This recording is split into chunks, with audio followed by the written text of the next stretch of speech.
Hello guys, main ঘটনা হচ্ছে এই দুনিয়ায় ভেতরে দু রকমের লোক থাকবে। দুটো দল থাকবে, একটা শয়তানের দল, মানে একটা আবু জেলের দল থাকবে এই দুনিয়ার ভেতরে। আর একটা থাকবে মানে দাজ্জালের দল, যাকে বলা হয় আবু জেলের দল। ওর দল এই দুনিয়ায় থাকবে। আর একটা দল থাকবে আমার নবীর দল।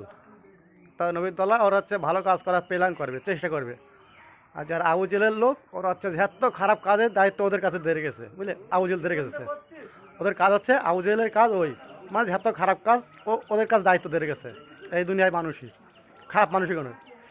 আর আমার নবী পাকের দলের লোক যত সব কম বেশি ভালো কাজ করার চেষ্টা করবে। এই জন্য এই দুনিয়ায় দু রকম লোক থাকবে। শয়তানের দল থাকবে, এদিকে আমার ভালো দলও থাকবে।